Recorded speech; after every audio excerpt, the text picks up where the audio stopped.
কি আর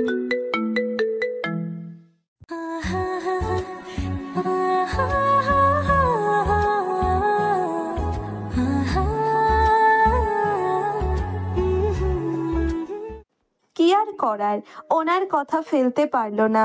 আকাশ আর রাফি ওয়াশরুমে ঢুকে ফ্রেশ হয়ে তাদের সাথে খাবার খেয়ে বিদায় নিয়ে চলে আসলো। তারপর আকাশ তার আস্তানায় গেল। আস্তানায় গিয়ে দেখে আকাশের লোক নয়নকে চেয়ারে বেঁধে রাখছে। নয়ন আকাশকে দেখে বলল, তুই আমাকে ধরে এনেছিস কেন?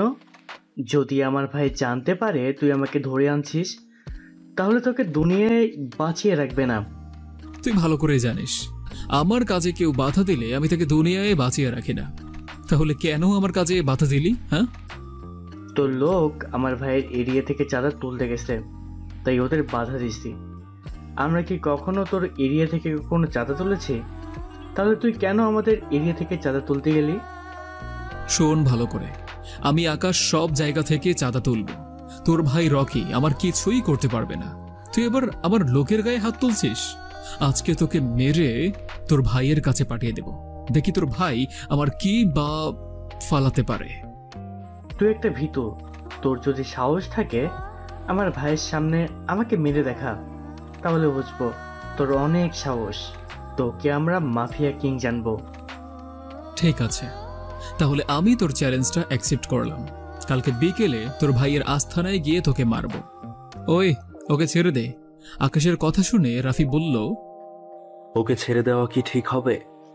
কালকে যদি মারতে না পারিস তাহলে ওদের সাহস বেড়ে যাবে।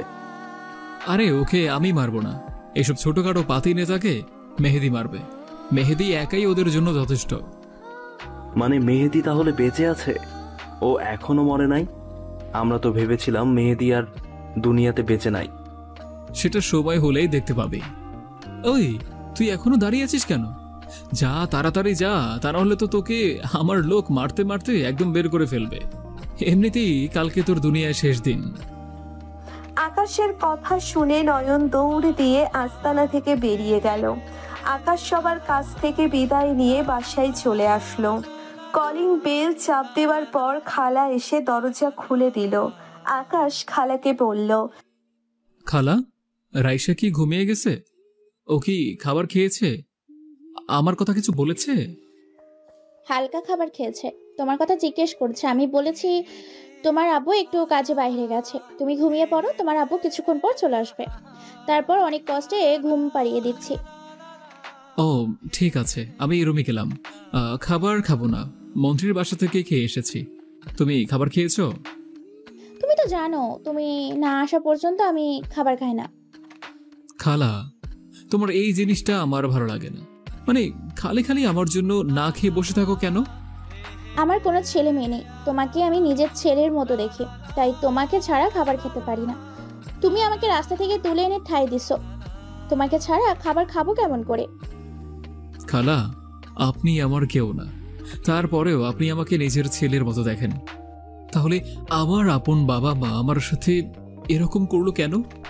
সেটা কি তুমি বলতে পারবে খালা? থাক বাবা, হয়তো তোমার কপালে লেখা ছিল। তুমি ওইসব নিয়ে চিন্তা করো না, তুমি রুমে গিয়ে ফ্রেশ হয়ে শুয়ে পড়ো, আমি খাবার খেয়ে রুমে যাব।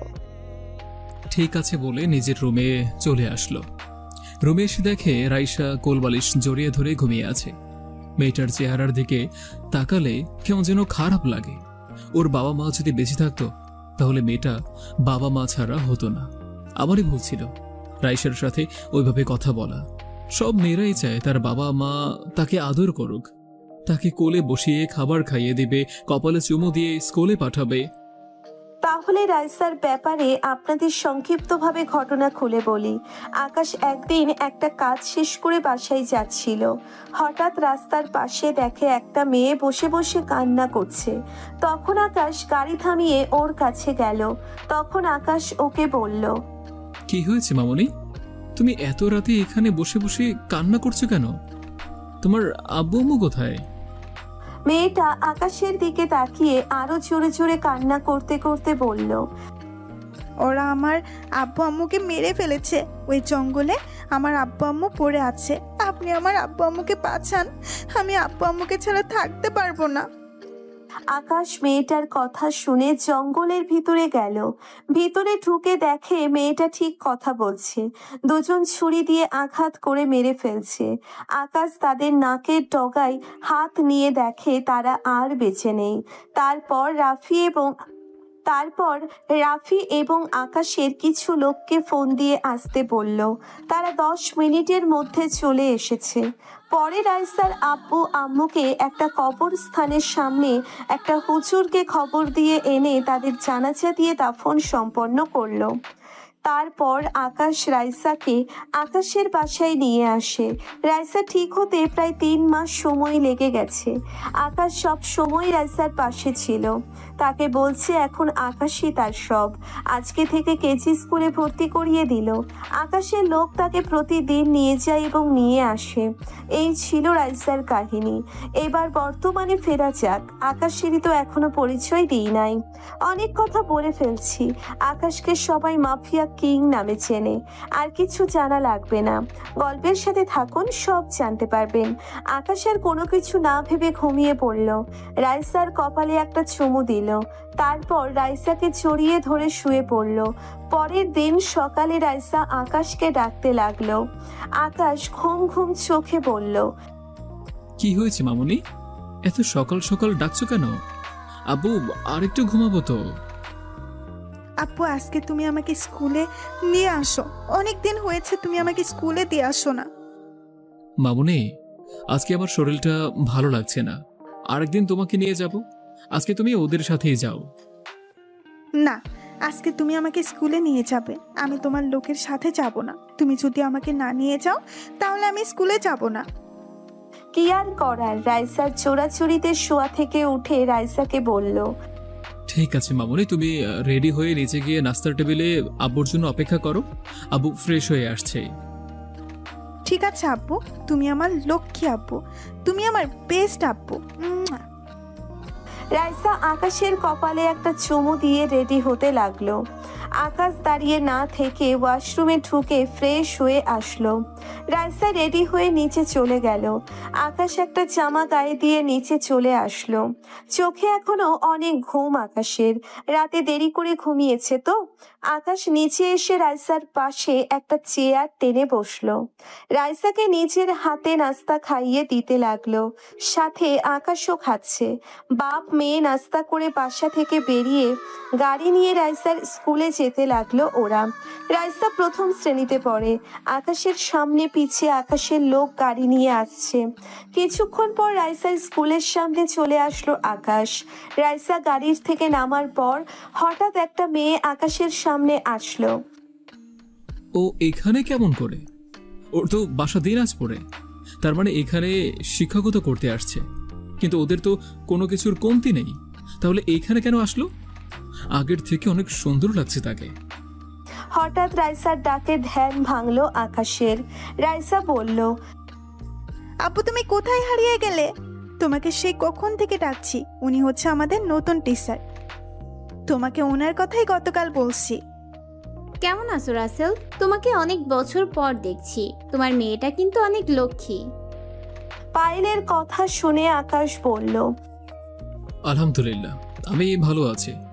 তা বড়লোক বাবার একমাত্র মেয়ে হঠাৎ কেজি স্কুলে চাকরি করতে আসলেন কেন? হ্যাঁ, আপনাদের তো টাকা পয়সার অভাব নেই।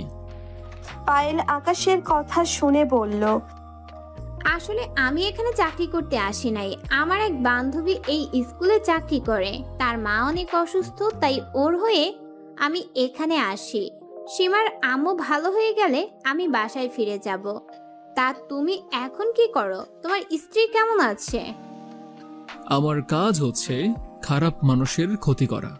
তুমি হয়তো বাংলাদেশের একজন মাফিয়ার নাম শুনেছ। সেই মাফিয়া কিং আমি আকাশ। আর আমার সাথে যাদের দেখছো ওরা সবাই আমার লোক। তুমি তো এরকম কখনো ছিলে না। হঠাৎ তুমি এই পথে গেলে কেন? তুমি তো অনেক ভালো একজন ছেলে ছিলে। সবাই তোমার অনেক সুনাম করত। সেটা অনেক কাহিনী, আমি সেজন্যই কাউকে বলতে চাই না। আর তুমি বলছো না আমার স্ত্রী কেমন আছে? কারণ আমি এখনো বিয়েই করিনি, আর করার কোনো ইচ্ছেও নেই। তা এখন কি তোমার সেই অহংকার আছে এখনো? সবার সাথে কি বাবার ক্ষমতা দেখাও? আমি এখন বাবার ক্ষমতা দেখাই না, আমি আগের থেকে ভালো হয়ে গেছি। আমি নিজের ভুল বুঝতে পেরেছি। আচ্ছা রাইসা তাহলে কোথা থেকে আসলো? আর ও তোমাকে বাবা বলে ডাকে কেন? আসলে রাইসার আব্বু আম্মুকে কারা যেন মেরে ফেলেছে, তারপর সব কিছু খুলে বলি। এরপর রাইসাকে আমার বাসায় নিয়ে আসি। রাইসা আমাকে বাবা বলেই ডাকে। আমি রাইসাকে নিয়ে সারা জীবন কাটিয়ে দিতে চাই।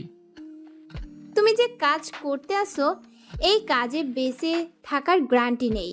তোমাকে যদি সন্ত্রাসীরা মেরে ফেলে তাহলে তো রাইসা পুরো একা হয়ে যাবে। তুমি এই কাজটা ছেড়ে দাও। তোমাকে আমি বলি নাই যে আমাকে জ্ঞান দিতে। আমাকে কেউ কিছু করতে পারবে না, একমাত্র আল্লাহ তাআলা ছাড়া। তুমি রাইসাকে নিয়ে ভিতরে যাও, আমার একটা কাজ আছে আর সেখানে যেতেই হবে আমাকে। আমি কাজটা শেষ করে রাইসাকে নিয়ে যেতে আসবো। এ কথা বলে আকাশের লোকগুলোকে নিয়ে নিজের কাজে যেতে লাগলো। মোবাইল বের করে মেহেদিকে ফোন দিল আকাশ। মেহেদি ফোন রিসিভ করার পর বলল, কিরে, কি অবস্থা তোর? হঠাৎ ফোন দিলি যে, কোনো কাজ আছে নাকি? আমি ভালো আছি। তোকে যে কারণে ফোন দিয়েছি, সবাইকে ট্রেনিং দেওয়া কি হয়ে গেছে? সবাইকে ট্রেনিং দেওয়া হয়ে গেছে। এখন আমরা নিচ থেকে উঠতে পারি। যে ট্রেনিং দিছি সবাইকে, ওদের একজনের সাথে 5-6টা কিছু না। শুনে খুশি হলাম। এখন তাদের নিয়ে উপরে উঠে আয়। রনির আস্থানায় গিয়ে নয়নকে তার সামনে মেরে আসবি। যদি মারতে পারিস তাহলে আমাকে মাফিয়া কিং বলে জানবে। আরে, ওদের মতো টোকাই মাস্তানকে মারতে আমার লোকগুলোই যথেষ্ট। তুই কোনো চিন্তা করিস না, তোর কাজ হয়ে যাবে। তা কোন সময় যেতে হবে? আর এখন তুই কোথায়?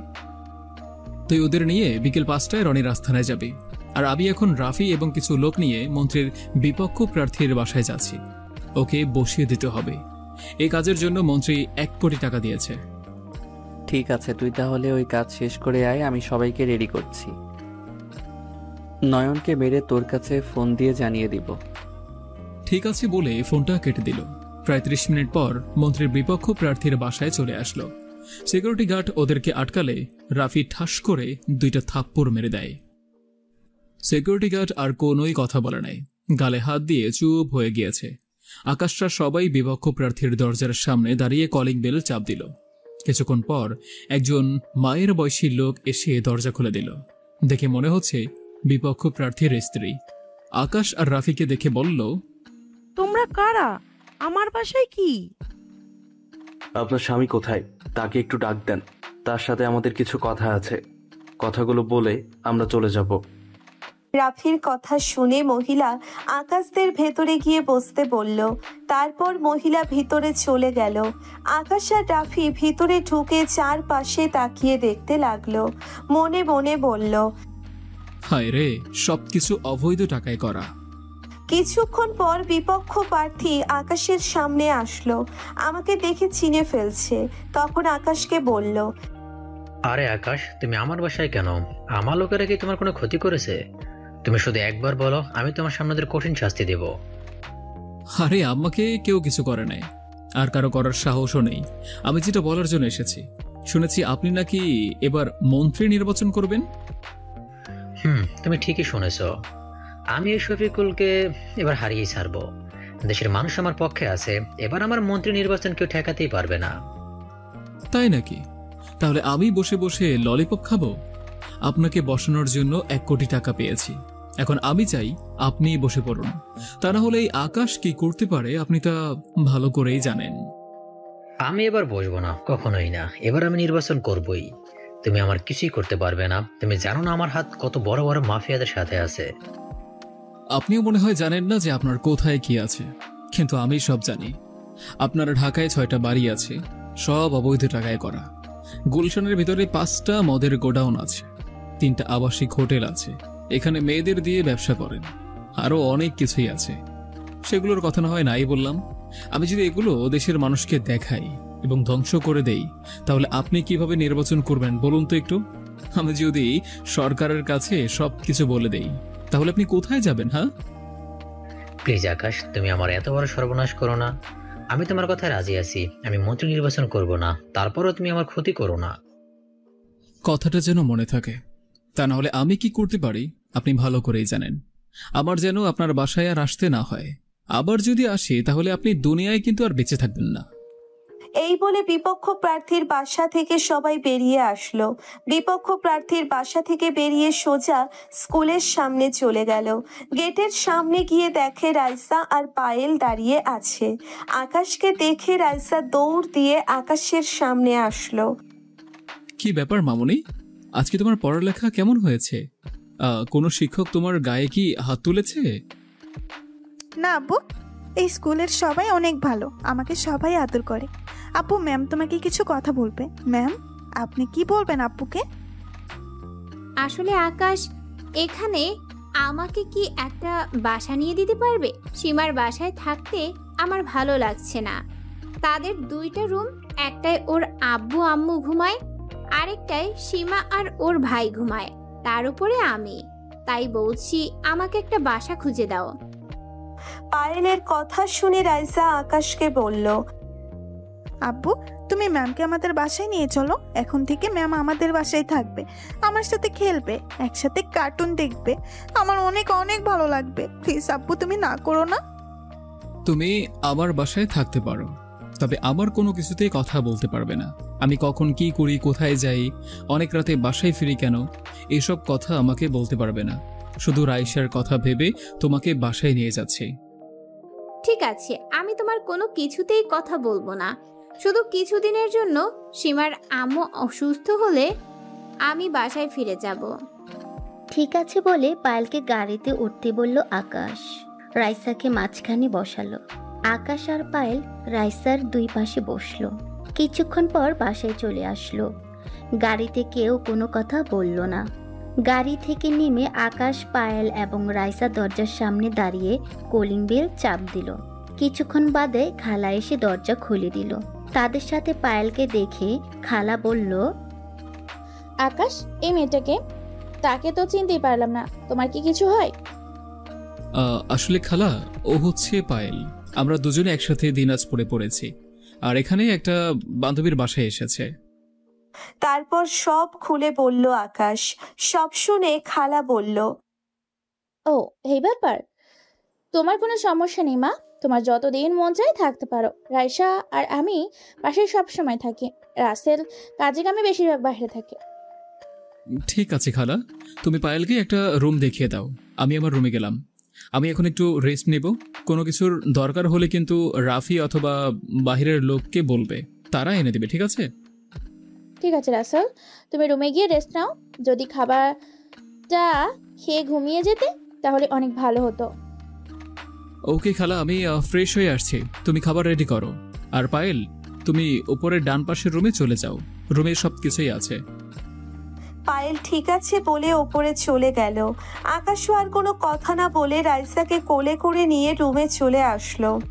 বাপ মেয়ে দুজনে একসাথে গোসল করে।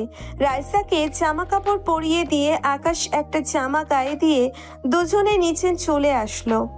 আকাশ, খালা এবং রাইসা চেয়ার টেনে বসলো। তারপর পায়েলের জন্য অপেক্ষা করতে লাগলো। কিছুক্ষণ পর সিঁড়ির ওপর চোখ পড়তেই আকাশ চমকে উঠলো। দেখে পায়েল একটা নীল রঙের জামা গায়ে দিয়ে নিচে নামতে আছে। দেখতে অনেক কিউট লাগছে। আরে এই আকাশ কে বলছে? আকাশের জীবনে এসব ভালোবাসা হবে না? পায়েল নিচে এসে রাইসার পাশে একটা চেয়ার টেনে বসলো। তারপর খালা খাবার বেড়ে দিতে লাগলো। হঠাৎ দেখে রাফি এক জায়গায় দাঁড়িয়ে আছে। তখন আকাশ বলল, কিরে, তুই ওখানে দাঁড়িয়ে আছিস কেন? তোকে কি বলে বসাতে হবে নাকি? হ্যাঁ, নাকি তোর লজ্জা করছে অনেক আমাদের সাথে বসতে? আসলে তেমন কিছু না, তোরা খেয়ে নে, আমি পরে খাবো। আর একটা কথা বলবি তো তোর মাথা ফাটিয়ে ফেলবো। তাড়াতাড়ি চেয়ার টেনে বস। রাফি আর কোনো কথা না বলে একটা চেয়ার টেনে বসলো। খালাও তাদের সাথে বসে পড়ল। সবাই মিলে খাবার খাচ্ছে। আকাশ রাইসাকে খাইয়ে দিতে লাগলো, নিজেও খেতে লাগলো। হঠাৎ রাইসা বলে উঠল, ম্যাম, আপনি একা একা খাচ্ছেন, আমাকে খাইয়ে দিবেন না? আমার খুব ইচ্ছা করছে আপনার হাতে খাবার খেতে। সরি রাইসা, আমি মনে করছি তুমি তোমার আব্বুর হাতে ছাড়া অন্য কারো হাতে খাবার খাও না, তাই তোমাকে বলি নাই। তুমি হাঁ করো, আমি তোমাকে খাইয়ে দিচ্ছি। পায়েলের কথা মতো রাইসা হাঁ করলো। তারপর পায়েল রাইসাকে খাবার খাইয়ে দিতে লাগলো। আকাশ মনে মনে বলছে রাইসা এই 2 দিনে পায়েলকে কত আপন করে নিয়েছে। আকাশের কাছেও অনেক ভালো লাগছে। সারা দিন কাজের মধ্যে থাকে আকাশ, রাইসাকে ঠিকভাবে সময় দিতে পারে না আকাশ। রাইসা কি সুন্দর করে পায়েলের হাতে খাবার খাচ্ছে। আকাশের খাওয়া শেষ হলে আকাশ রুমে চলে আসে, তারপর বিছানায় শুয়ে একটা ঘুম দিল। হঠাৎ মোবাইলের শব্দে ঘুম ভেঙে গেল আকাশের। ঘড়ির দিকে তাকিয়ে দেখে সন্ধ্যা হয়ে গেছে। তারপর মোবাইল হাতে নিয়ে দেখে মেহেদি ফোন দিয়েছে। আকাশ ফোন রিসিভ করার পর মেহেদি বলল, আকাশ, কাজ শেষ। নয়নের শরীর থেকে মাথা আলাদা করে ফেললাম। রনিকে পায়ের মধ্যে 2টা গুলি করেছি। রনি তার ভাইয়ের মরা দেহের সামনে বসে কান্না করছে। আসার সময় রনিকে ওয়ার্নিং দিয়ে এসেছি, আর কখনো যেন তোর কাজে বাধা না দেয়। যদি কখনো দেয় তাহলে ওর ভাইয়ের মতো তাকেও ওপরে পাঠিয়ে দিব। শুনে খুব খুশি হলাম। রনি হয়তো আমাকে খুব ছোটখাটো মাস্তান মনে করেছে। আমার পাওয়ার সম্বন্ধে তার কোনো আইডিয়াও নেই। ও সিংহের গুহায় পা দিয়েছে। ঠিক কথা বলেছিস। এখন বল, আমরা কি করব? আবার কি মাটির নিচে চলে যাব নাকি ওপরে থাকব? না, তোর উপরে থাকার দরকার নেই। তোরা আবার নিচে চলে যা, দরকার হলে আমি তোকে জানাবো। মেহেদি ঠিক আছে বলে ফোন কেটে দিল। আকাশ বিছানা থেকে উঠে ওয়াশরুমে ফ্রেশ হতে চলে গেল। ফ্রেশ হয়ে একটা জামা গায়ে দিয়ে রুম থেকে বেরিয়ে আসতেই কারোর সাথে ধাক্কা খেয়ে দুজনে নিচে পড়ে গেল। যার সাথে ধাক্কা খেলো সে আর কেউ নয়, পায়েল। পায়েলের ঠোঁটের সামনে আকাশের ঠোঁট। পায়েল ঘন ঘন নিঃশ্বাস নিচ্ছে। দুজন দুজনের দিকে তাকিয়ে আছে। ইচ্ছে করছে পায়েলের ঠোঁটের সাথে ঠোঁট লাগিয়ে দিতে, কিন্তু আকাশ নিজেকে কন্ট্রোল করে তাড়াতাড়ি উঠে গেল। আকাশ এক হাত বাড়িয়ে পায়েলকে উঠালো। তখন পায়েল বলল, সরি, আমি তোমাকে দেখতে পাইনি। তুমি এখনো ঘুমিয়ে আছো, তাই তোমাকে ডাকতে রুমে ঢুকছিলাম। হঠাৎ তুমিও রুম থেকে বেরিয়ে আসলে। সমস্যা নেই, আমি কিছু মনে করে নাই। আর রাইসা কোথায়? রাইসা আমার রুমে পড়তে বসেছে, তাকে পড়া দেখিয়ে তোমাকে ডাকতে আসলাম। ঠিক আছে, আমি বাইরে গেলাম, ফিরতে রাত হতে পারে। তুমি রাইসাকে খাবার খাইয়ে দিয়ে ঘুম পাড়িয়ে দিও। যদি কিছু মনে না করো একটা কথা বলি, আমি তোমাকে টাকা দিচ্ছি, আসার সময় আমার জন্য কিছু ক্যাডবেরি নিয়ে এসো। তোমার টাকা লাগবে না। আমার কাছে কি টাকা নেই? আমি বসে বসে খেলেও আমার টাকা ফুরাবে না।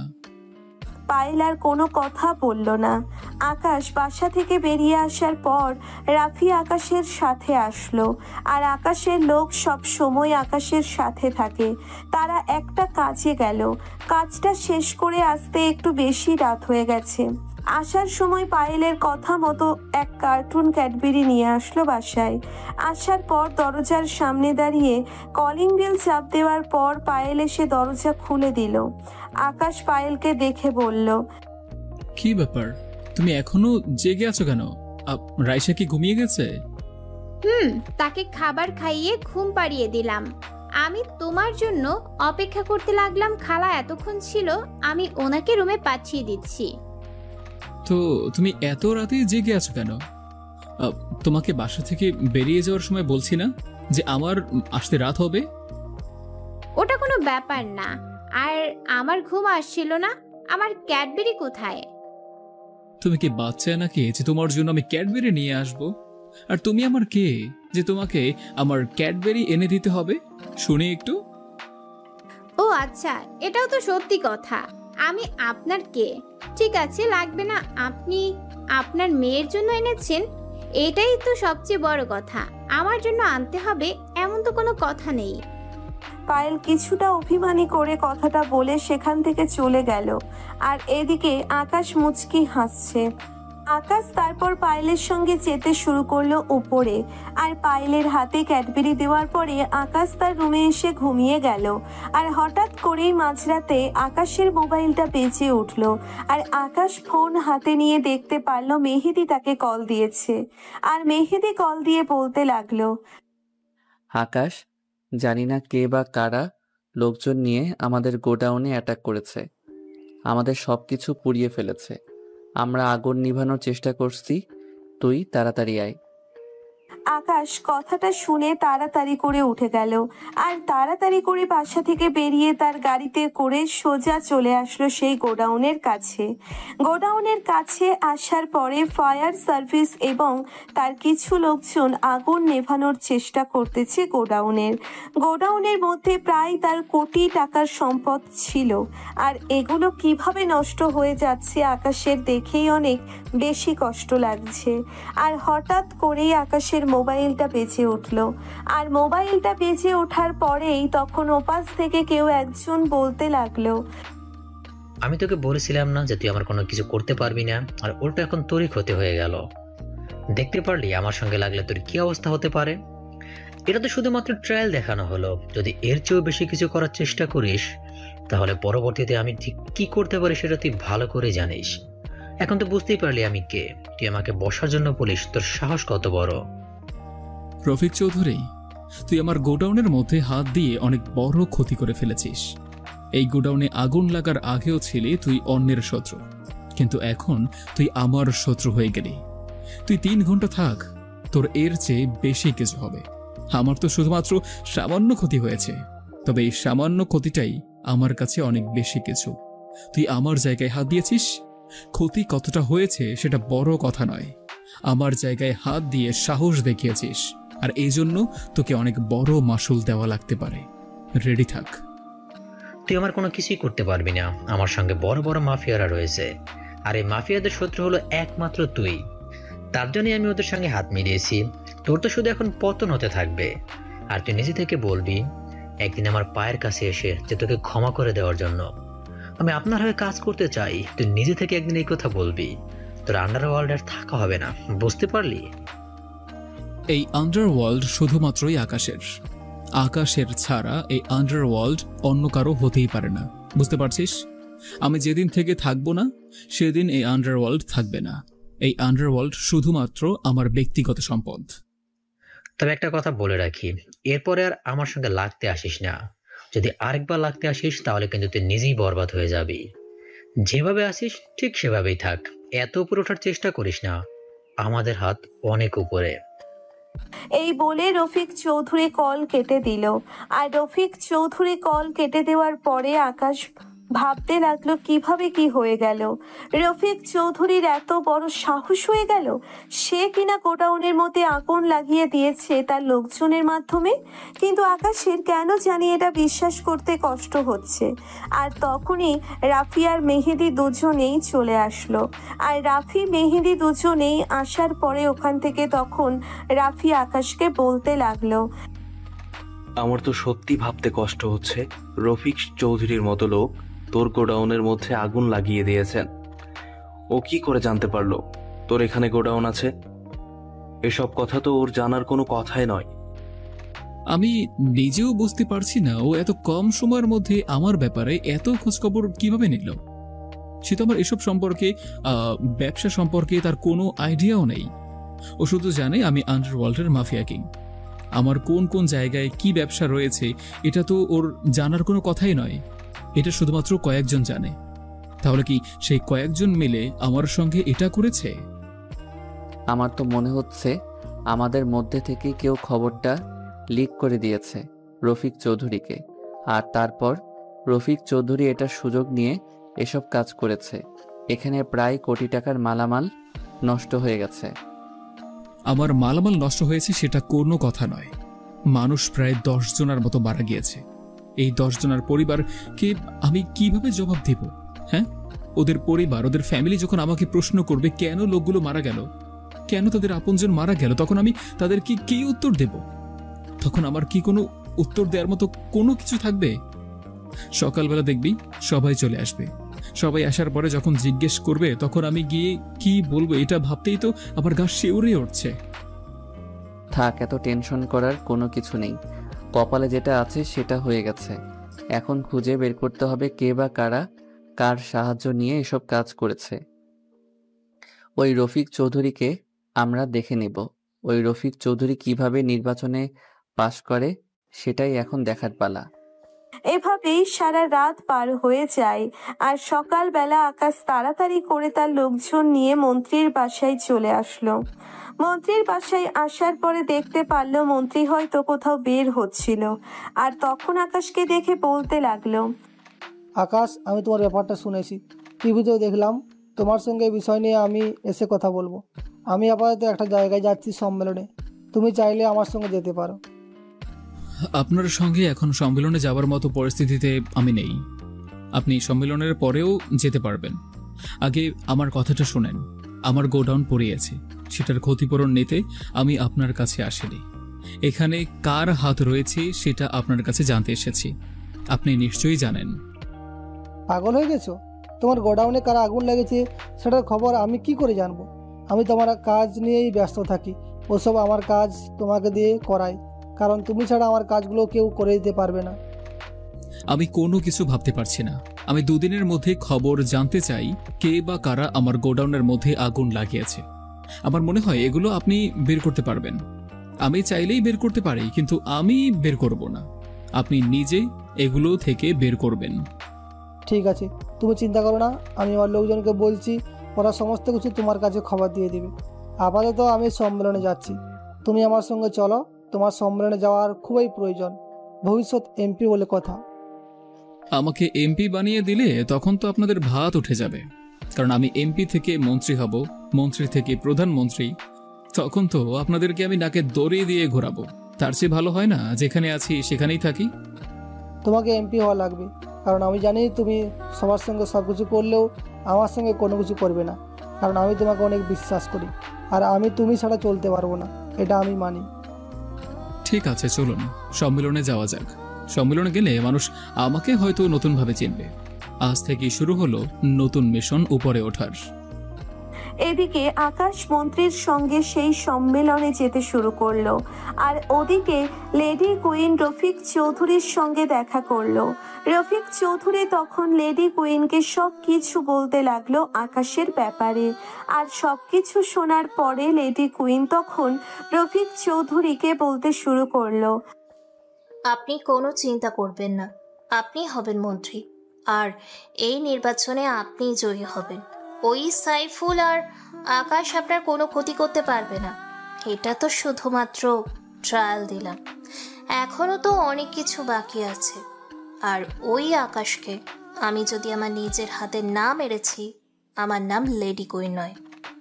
তুমি যেভাবে বলেছিলে আমি আকাশকে ঠিক সেভাবেই কথা বলেছি, কিন্তু আমার মনে হয় না আকাশ আমাকে ছেড়ে দেবে।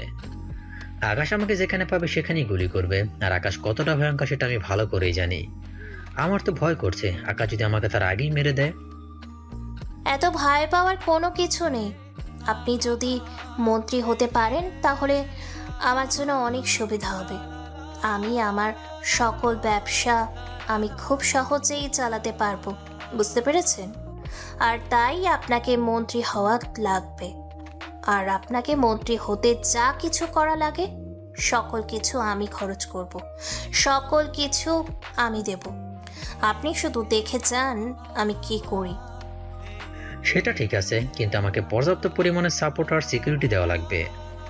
আমার পাশের লোকগুলোকে আমি নিজেই বিশ্বাস করতে পারছি না, কারণ ওরা আকাশের কাছে কোনো কিছুই না, শুধুই মাসি। আকাশের ব্যাপারে আরো ভালোভাবে খোঁজ খবর নেওয়া লাগবে। কে আছিস? আকাশের ব্যাপারে ভালো করে খোঁজ নিও। তার আগে পেছনে ভবিষ্যৎ সব কিছু খুঁজে বের কর। আমার সব কিছু জানা লাগবে, আর ওর কাছ থেকে আন্ডারওয়ার্ল্ড আমার দখল করা লাগবে, যেভাবেই হোক। লেডি কুইনের কথায় তার লোকজন সকলেই তাদের কাজে লেগে গেল। আকাশের ব্যাপারে সবকিছু খুঁজে বের করলো। আকাশের এদিকে সম্মেলনের কাছে অনেক বেশি ব্যস্ত হয়ে পড়ল, আর মন্ত্রী হওয়ার কথা সবার সামনে ঘোষণা করলো এবারের এমপি ইলেকশনে আকাশ প্রার্থী। মন্ত্রী তার নিজের বক্তব্য দেওয়ার মাঝেই কথাটা বলেছে, আর আকাশ এসব শোনার জন্য প্রস্তুত ছিল না। আকাশের কোনো ইচ্ছে নেই এসব রাজনীতি করার জন্য। আর এদিকে লেডি কুইন তার লোকজন দিয়ে আকাশের ব্যাপারে সব কিছু খুঁজে বের করলো।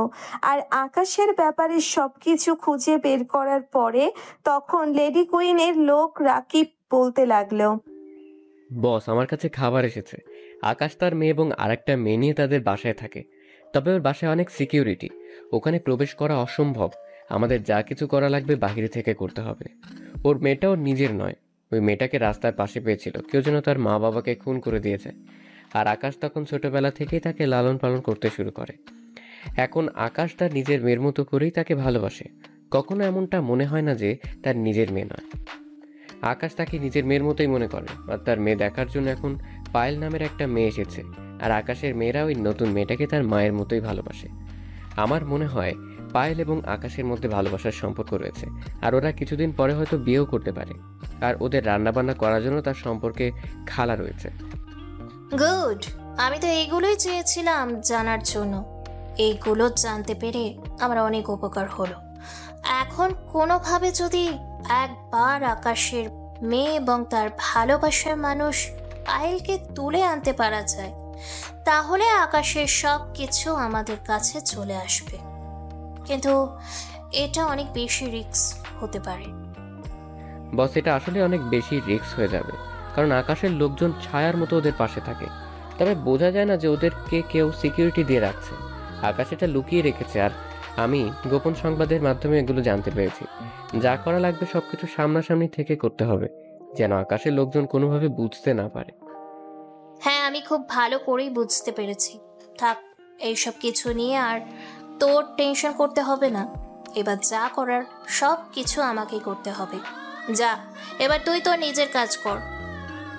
একথা বলার পরে রাকিব চলে গেল। রাকিব চলে যাওয়ার পরে এদিকে লেডি কুইন খুব ভালো একটা প্ল্যান তৈরি করে ফেলেছেন। আর পরের দিন সকালবেলা রাইসার স্কুলের সামনে লেডি কুইন চলে আসলো ছদ্মবেশ ধারণ করে। আর রাইসার স্কুলের সামনে এসে দাঁড়িয়ে আছে। আর কিছুক্ষণ পরেই রাইসা যখনই বের হলো তখনই লেডি কুইন ছদ্মবেশী টিচার সেজে তাকে বলতে লাগলো, কি ব্যাপার আম্মু, তুমি কোথায় যাচ্ছ? আমি তো তোমার সঙ্গে দেখা করার জন্যই এসেছি। চলো, আমরা দুজন মিলে গিয়ে ফুচকা খাবো। তুমি না অনেক বেশি ফুচকা পছন্দ করো। কে আপনি? আমি তো আপনাকে চিনি না। আর আমি আপনার সঙ্গে ফুচকা খেতে কেন যাবো? আমার নতুন আম্মু আসবে, তার সঙ্গে আমি বাসায় গিয়ে ফুচকা খাবো। আমি বাইরের জিনিস খাই না, বাবা নিষেধ করে দিয়েছে। বুঝতে পেরেছেন আপনি? ওকে, তাহলে তো খাওয়া যাবে না। তাহলে তোমাকে আমি চকলেট কিনে দিই, তুমি চকলেট খাবে? আমার কাছে অনেকগুলো চকলেট রয়েছে। তুমি চকলেট নাও, এখনই নাও। তুমি চকলেট নাও, এখনই খাও। না, আমি তো আপনাকে চিনি না, তাহলে আপনার থেকে কেন খাবো? দাঁড়ান, আমি আমার আপুকে ডাক দিতেছি। আরে ডাকতে হবে না, আমি তোমার একটা আন্টি হই, বুঝতে পেরেছো? তোমার বাবা আমার খুবই ভালো বন্ধু, আর তুমি আজকে থেকে আমাকে আন্টি বলে ডাকবে, বুঝতে পেরেছো? না, আমি আপনাকে আন্টি বলে ডাকবো না। আমি আপনাকে চিনি না মানে চিনি না। বাবা বলে দিয়েছে অপরিচিত কারোর সঙ্গে কোনো কথা না বলতে এবং তাদের হাতে কোনো কিছু না খাওয়ার জন্য। সেটা তো অপরিচিত মানুষদের জন্য, আর আমি তো তোমার বাবার পরিচিত। তুমি আমাকে কখনোই দেখোনি, আমি আসলে এখানে থাকি না তো, সেই জন্য তুমি আমাকে চিনতে পারছো না। তবে সমস্যা কোথায়? আমরা তো পরিচিত হয়ে নেব। এই যে এখন পরিচিত হয়ে নিচ্ছি তোমার সঙ্গে। তুমি ভিডিও গেম পছন্দ করো, তোমার জন্য আমি একটা ট্যাব কিনে নিয়ে এসেছি, এই নাও। লেডি কুইন যখনই বক্সটা দিতে যাবে তখনই পেছন থেকে পায়েল রাইসাকে ডাক দেয়। আর রাইসা এটা না নিয়ে দৌড়ে তার কাছে চলে গেল। তার কাছে চলে যাওয়ার পরে রাইসা তখন পায়েলকে বলতে লাগলো, আম্মু জানো, আমাকে না একটা আন্টি চকলেট দিতে চেয়েছে, তার উপর আবার ভিডিও গেমস খেলার জন্য ট্যাব দিতে চেয়েছে। আমি এগুলো নেইনি, কিন্তু উনি বলেছে উনি নাকি আমার আন্টি হয়। ওই যে দেখো, উনি গাড়িতে করে চলে যাচ্ছে। শোনো, তুমি আমার আগে কখনোই এখানে গেটের কাছে আসবে না, বুঝতে পেরেছো? আর এই বিষয়ে এখনই তোমার আব্বুকে কোনো কিছু বলার প্রয়োজন নেই। যদি আবারও আসে তখন তুমি তোমার আব্বুর কাছে বলবে, বুঝতে পেরেছো? আর অন্যের দেওয়া কোনো জিনিস কোনো কিছু খাবে না আমাকে না বলে। আগে আমাকে জানাবে, তারপরে তুমি খাবে, ওকে? এই কথা বলার পরে পায়েল এবং রাইসা দুজনেই বাসায় চলে আসলো। বাসায় আসার পরে ফ্রেশ হয়ে খাওয়া দাওয়া করলো, আর এদিকে আকাশের জন্য অপেক্ষা করতে লাগলো। কিন্তু এদিকে আকাশ তার কাছে ব্যস্ত থাকায় দুপুরে বাসায় আসতে পারছে না। আর এদিকে পায়েল তাকে বারবার কল দিয়েই যাচ্ছে, আর পায়েলের কলটা রিসিভ করলো। আর কলটা রিসিভ করার পরে পায়েল তখন আকাশকে বলতে লাগলো, কি ব্যাপার, তুমি কোথায় আছো? তাড়াতাড়ি করে বাসায় আসো, আমরা দুজনেই খাবার খাওয়ার জন্য একসঙ্গে বসে আছি। কখন আসবে আর কখন আমরা খাবো? প্লিজ, আমি এখন অনেক ব্যস্ত আছি, তাই আমি এখন বাসায় এসে খাবার খেতে পারবো না। তুমি রাইসাকে নিয়ে খাবার খেয়ে নাও। বুঝতেই তো পারছো, আমাকে ফোন করো না এখন প্লিজ। এসব আজে বাজে কাজ না করলে তোমার পেটের ভাত হজম হয় না, তাই না? সবাই মিলে একসঙ্গে খাবার খাবো। রাইসা নিজেই বলেছে যে বাবাকে ছাড়া খাবে না, তো এখানে আমি কি করতাম? তুমি বুঝতে পারছো না কেন? আমি সত্যিই এখন অনেক ব্যস্ত আছি, যার জন্য আমি আসতে পারবো না। প্লিজ তুমি রাইসাকে মানিয়ে নিয়ে তুমি নিজেও খেয়ে নাও, ওকে? আমি যখন ছিলাম না তখন তো তুমি ঠিকই রাইসাকে সময় দিতে, আর এখন আমি এসে গেছি তো এই জন্য তোমার আর গায়ে লাগছে না। ঠিক আছে, তোমার আশা লাগবে না, তুমি তোমার কাজ নিয়ে ব্যস্ত থাকো, আর আজকে কিভাবে বাসায় ঢুকো সেটাই দেখবো। এদিকে তখনই আকাশ কল কেটে দেয়। আকাশ কল কেটে দেওয়ার পরে তখন পাশে থাকা রাফি আকাশকে বলতে লাগলো, দোস্ত, মেয়েটা তোকে অনেক বেশি ভালোবাসে রে। মেয়েটা তোর কাছে কোনো কিছুই চায় না, শুধু চাই তোর কাছে থাকার জন্য। এটাই সবকিছু ছেড়ে দিয়ে তোর ভালোবাসার জন্য এসে গেছে। তুই আর তাকে কষ্ট দিস না, তুই এবার তাকে বিয়ে করে নে। যেহেতু তোরা একই বাড়িতে আছিস, তোরা কোনো কিছু হওয়ার আগেই তোরা বিয়েটা করে নে। তুই সবকিছু জেনেও আমাকে বিয়ের কথা বলছিস? এখনো কি আমার বিয়ে করা সম্ভব? হ্যাঁ, আর এমন তো না যে আমি এসবের জন্য পাগল হয়ে গেছি। হ্যাঁ, ওর প্রতি আমার ফিলিংস কাজ করে, এটা ঠিক আছে, কিন্তু ভাই দেখ, বিয়ে মানে তো অন্য কিছু। ও অন্য রুমে থাকে, আমি অন্য রুমে থাকি, তাহলে তো সমস্যা কোথায়? হ্যাঁ, এটা তুই ঠিক বলেছিস, কিন্তু দেখ, একটা মেয়ে যখন ভাববে যে ও তো আমার হাজবেন্ড, আর একটা মেয়ে যখন মনে করবে তার স্বামীকে তার আগলে রাখা সম্ভব, তাহলে এটা অন্যরকম ভালো লাগা। মানে আমি তোকে বলে বোঝাতে পারছি না। ও তো এখন তোর স্ত্রী না, ও কি বলে শান্তি পাবে বল? একটু দূরে থাকতেও তোর প্রতি অন্যরকম ভালোবাসা কাজ করবে, তোরই অন্যরকম লাগবে, দেখতে পাবি। তুই কি বোঝাতে চাচ্ছিস আমি খুব ভালো করেই বুঝতে পারছি। ঠিক আছে, তুই যেহেতু বলছিস আজকেই কাজী অফিসে গিয়ে আমরা বিয়ে করে নেব। আর রাইসা ওকে খুব ভালোভাবেই আপন করে নিয়েছে, এখন আম্মু বলতেও শুরু করে দিয়েছে। আমাদের পক্ষে রাইসার জন্য হলেও পায়েলকে আমার কাছে রাখতে হবে। আবারও তুই ভুল কথা বললি। রাইসার জন্য নয়, তুই তোর নিজের ভালো থাকার জন্য পায়েলকে তোর সঙ্গে রাখবি। আর রাইসা তো অন্য সাবজেক্ট। পায়েল রাইসাকেও অনেক বেশি ভালোবাসে রে। তারপর আকাশ তার নিজের কাজ করতে শুরু করলো, আর বিকেল বেলা বাসায় ফিরলো। বাসায় ফেরার পরে তখন পায়েলকে নিয়ে সোজা কাজী অফিসে চলে আসলো, আর মোটামুটি পারিবারিক ভাবেই তাদের বিয়েটা হয়ে যায়। আকাশের যত বন্ধু বান্ধব, যত লোকজন ছিল, সকলেই বিয়েতে উপস্থিত ছিল। আর বিয়েটা করার পরেই আকাশ সন্ধ্যার সময় পায়েলকে বাসায় রেখে সোজা চলে যায় তার কাছে। তার এখন গোডাউনের মধ্যে সকল মালামাল আবার নতুন করে তুলতে হবে, ব্যবসাটা আবার নতুন করে করতে হবে। যতটা ক্ষতি হয়েছে তার কিছুটা হলেও রিকভারি করা লাগবে, আর এ কারণে আকাশ অনেকটা ব্যস্ত সময় পার করছেন। আর এদিকে পায়েলের অনেক বেশি ভালো লাগছে আকাশকে তার নিজের করে পেয়েছে, কিন্তু তার মনের মধ্যে কেমন যেন অস্থিরতা লাগছে। আর এই কারণে রাইসা তাকে বলতে লাগলো, সত্যি কি এখন আমি তোমাকে নিজের আম্মু হিসেবে পেয়ে গেছি? তুমি তো আমাকে ছেড়ে কখনোই যাবে না, কথা দাও। আমি তোমাকে এবং বাবাকে একই সঙ্গে চাই, ওকে? না মা, তোমাকে ছেড়ে আমি আজকে থেকে কোথাও যাব না, কারণ তোমার বাবা তো আমাকে সারা জীবনের জন্যই এ বাড়িতে রেখে দিয়েছে, বুঝতে পেরেছো? রাইসা এবং পায়েল দুজনেই কথা বলতে লাগলো আর দুষ্টুমি করতে লাগলো। আর এদিকে আকাশ তার নিজের কাজে ব্যস্ত ছিল। আর আকাশের কাছে মেহেদি কল দিল। মেহেদি কল দেওয়ার পরে আকাশকে যেটা বলল সেটা শোনার জন্যে মোটেও প্রস্তুত ছিল না। আকাশকে মেহেদি তখন ওপাশ থেকে বলতে লাগলো, বস, আমি সবকিছু জানতে পেরে গেছি। এটার পেছনে কে আছে, কে তোকে পেছন থেকে বাঁশ দেওয়ার চিন্তা ভাবনা করছে। যাকে এত সম্মান করিস, যাকে এত ভালোবাসিস, তার জন্য এত কাজ করে দিলি, সেই তোকে পেছন থেকে ছুরি মেরে দিয়েছে।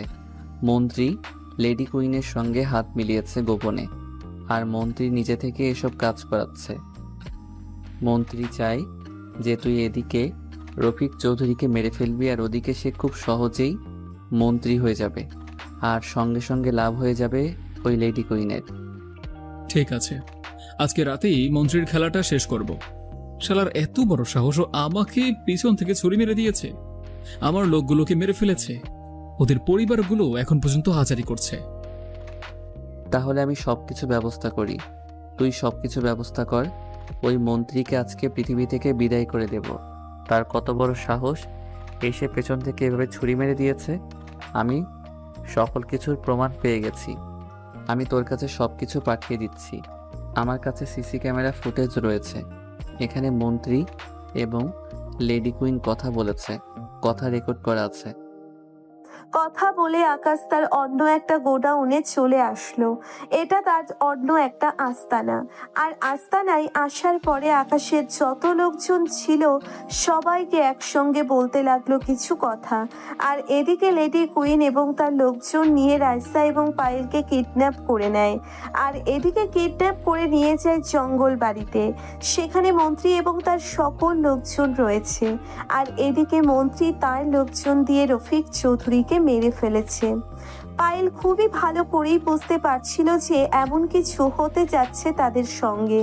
আর পায়েল তখন ওদেরকে বলতে লাগলো, তোরা আকাশের যে পরিমাণ ক্ষতি করেছিস তার জন্য তো আকাশ তোদেরকে একমাত্র মৃত্যুই দিতে পারে, কিন্তু আমাদের দুজনকে তুলে এনে অনেক বড় ভুল করে ফেলেছিস। তোদের বাঁচার যতটা আশঙ্কা ছিল এখন সেটাও নেই। আমাদের গায়ে হাত দিয়ে অনেক বেশি ভুল করেছিস। শালে, আর কোনো কথা বলবি না। আজকে না তোর বাসররাত ছিল? আজকে বাসরটা তুই আমাদের সবার সঙ্গে করবি। তোকে তো আজকেই বিকেলবেলা আকাশ চৌধুরী বিয়ে করেছে, আর এখন পর্যন্ত বাসররাত করেনি। আর আজকে আমাদের সবার সঙ্গে বাসররাত করে দিস সবার সামনে। মন্ত্রী সাহেব, আপনার না বাসররাত করার ইচ্ছে? আপনি নিন, আপনার ভক্তের স্ত্রীকে ভোগ করতে এখনো পুরো ইনটেক রয়েছে। হ্যাঁ, সেটা তো দেখতে পাচ্ছি। আর এই জন্যই তো আমি তাকে আমার লোকজন দিয়ে তুলে এনেছি। শালির এত দেমাগ কোথায় যাবে? সবার সামনে আমি তোকে নষ্ট করব, দেখি তোর নগর এসে কি করতে পারে।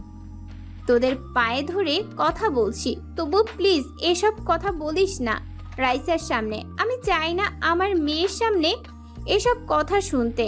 তোরা শুধু অপেক্ষা করতে থাক, আকাশ আসবে, আকাশ ভয়ঙ্কর ভাবে আসবে। আমিও তো এটাই চাই, আকাশ আসুক এখানে। আকাশ আসলেই তো আসল খেলাটা হবে, না হলে তো খেলাটা একদমই জমবে না। এদিকে মন্ত্রী আকাশের নাম্বারে কল দিল, কিন্তু আকাশ ফোনটা রিসিভ করলো না। আকাশ সেদিকে তার লোকজনের সঙ্গে কথা বলছিল। আর তখন লেডি কুইন তার নাম্বার থেকে আকাশের নাম্বারে কল দেয়। আর আকাশ কল রিসিভ করার পরে ওপাশ থেকে লেডি কুইন আকাশকে বলতে লাগলো, কি ব্যাপার আকাশ চৌধুরী, আপনি কেমন আছেন?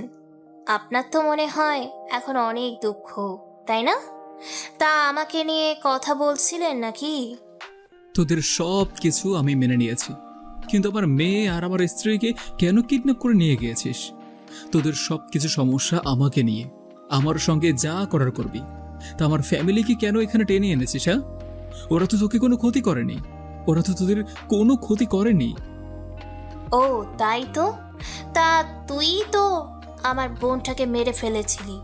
আমার বোন তো তোর কাছে বাঁচার জন্য চেয়েছিল, কিন্তু তুই তাকে বাঁচতে দিসনি। তুই তাকে নৃশংসভাবে হত্যা করেছিস। এইগুলো কি করে আমি ভুলে যাব? তোর বোন কতটা খারাপ ছিল সেটাই বাংলাদেশের মানুষ সবাই জানে। একজনের ড্রাগসের বড় ডিলার ছিল, বুঝতে পারছিস? আর আমি যদি আগে জানতাম যে তুই আছিস, তাহলে তোকেও আমি অনেক আগেই মেরে ফেলতাম। আমি আমার নিজেকে তৈরি করার জন্য এতদিন বিদেশে ছিলাম, আর তোকে মারার জন্য এই বাংলাদেশে এসেছি। তোকে মেরে আমি পুরো আন্ডারওয়ার্ল্ডের দায়িত্ব নেব। এই আন্ডারওয়ার্ল্ড শুধুমাত্রই আমার থাকবে, শুধুমাত্র আমার। এই স্বপ্ন দেখে থাকলেই একদমই ভুলে যা, কারণ এই স্বপ্ন কোনো দিনই পূরণ হবে না। আর রাইসা এবং পায়েলের যদি কোনো ক্ষতি হয়, তাহলে বুঝতে পারছিস যে আমি কি করতে পারি, আমি কতটা ভয়ঙ্কর হতে পারি। সেটা তুই না জানলেও তোর পার্টনারগুলো খুব ভালো করেই জানে। এত বড় কথা বলিস? তাহলে চলে আয় সেই জঙ্গল বাড়িতে।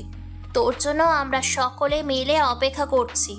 তুই যদি না আসিস, তাহলে এদিকে আমার লোকজন তোর বউয়ের সঙ্গে বাসরাত সেরে ফেলবে, তা আবার তোর মেয়ের সামনে।